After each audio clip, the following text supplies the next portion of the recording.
In today's video, I'm going to teach you how to sign in to Microsoft Outlook on the web. To start, open your preferred web browser.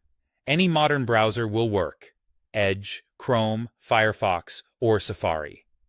Make sure you're connected to the internet and that your browser is up to date for the smoothest experience. Next, go to the official Microsoft Outlook webpage. You can type the address directly into the address bar or search for Outlook on the web and choose the official Microsoft result. A quick tip here: always check that the address ends with a trusted Microsoft domain, such as Outlook.com or Microsoft.com. This helps you avoid lookalike sites and keeps your account secure. When the Outlook homepage loads, look to the top right corner of the screen. You'll see a sign-in button there. Click it to proceed. This takes you to Microsoft's secure sign-in page. At this point, you may see a list of accounts if you've signed in before on this device or browser. If you do, simply select the account you want to use. If the account you need isn't listed, or if you don't see any accounts at all, you'll be prompted to sign in manually.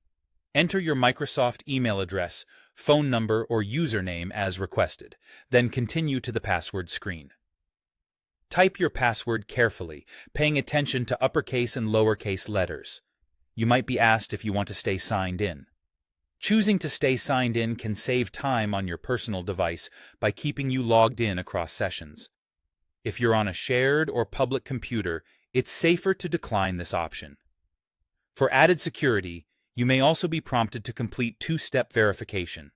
Just follow the on-screen instructions to approve the sign-in on your Authenticator app, via text, or with another method you've set up.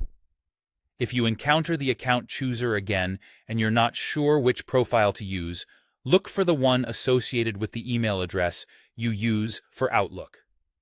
If the wrong account appears by default, you can choose to use another account and enter the correct one. Once signed in, you'll land in your Outlook inbox and can start reading, composing, and managing your email. If anything doesn't load as expected, try refreshing the page or checking your internet connection. You can also bookmark the Outlook page so it's easy to return to later. That's all you need to sign in to Microsoft Outlook on the web quickly and safely.